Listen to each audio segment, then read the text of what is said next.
Are you?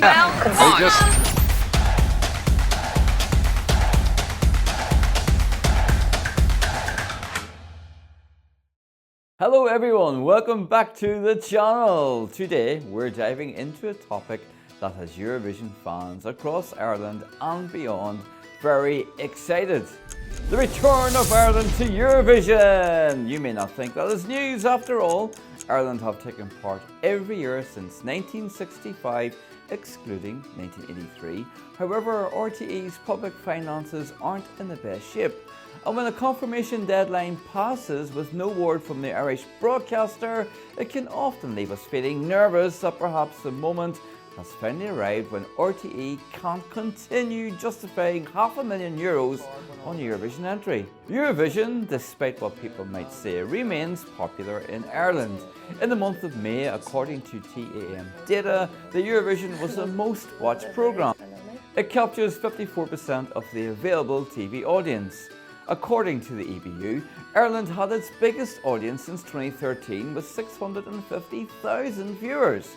Similar to neighbouring UK, many individuals might be shy to admit they like Eurovision, branding it as a camp, garish and cringe-worthy wokeness at the highest level. However, the viewing figures don't bear this vocal hatred into actuality. Like RTE, the Eurovision is a consistent ratings winner for the BBC. And let's not forget the public broadcasters get nearly 9 hours of television for their money. In the world of streaming and personal devices, people all across the land still enjoy gathering together to watch arguably one of the most iconic nights of live television in the entertainment calendar. Earlier in the year in Malmo, Ireland finally turned their fortunes around with Bambie delivering a very impressive 6th place finish.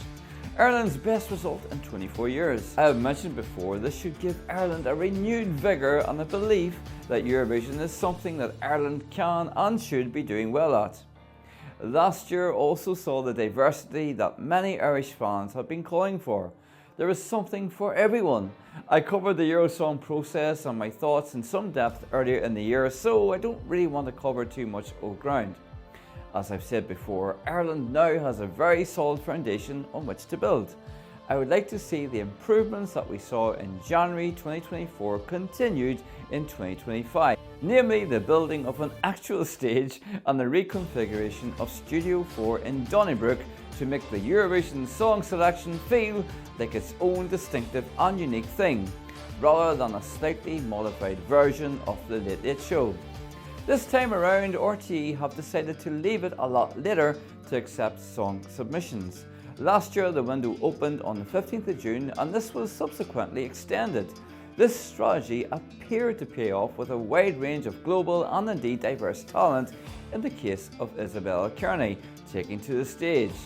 Such a limited window gives the artists less time to promote themselves and their music. Would this put people off applying? It will also be interesting to see if any familiar faces decide to put themselves forward. Brooke, Jedward and Ryan O'Shaughnessy are some of the names that are talked about every year when the contest rolls around. It is always interesting to see if any Eurosong past participants come around. One piece of advice I would give is, it would be a huge mistake to send the same thing again. Countries get punished when they try this. Think Cyprus 2019 or even Finland 2024. Ireland has played the Ouija Pop chart and done arguably well out of it. It is time to select something that is distinctive, unique and ultimately a departure from what has come before. Reigning champion Nemo marked a departure from what Switzerland had previously been sending, namely the sad boy ballad. It would be nice to see Ireland incorporate something that is culturally relevant, yet modern and interesting to the Eurovision stage. In the competition of 35 plus nations, it gets even harder to stand out. Ireland, as I often say, is a country that is brimming with writing and performing talent. While we may roll our eyes in dismay at the thought of another Late Late Show Eurosong special, Bambie has shown that true talent can make the best of these limited resources and extrapolate that out onto the Eurovision stage to great success. We applaud Michael Keeley for his continuing pursuit in making things better when it comes to Ireland at Eurovision.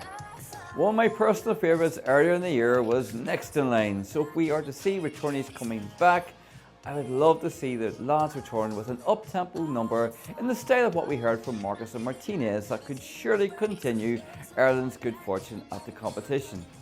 Dublin 2026, let's never stop believing. Well, that's just what I think, but I'd love to know what you think. Please let me know your thoughts in the comments below. I'll see you in the next video. Bye bye.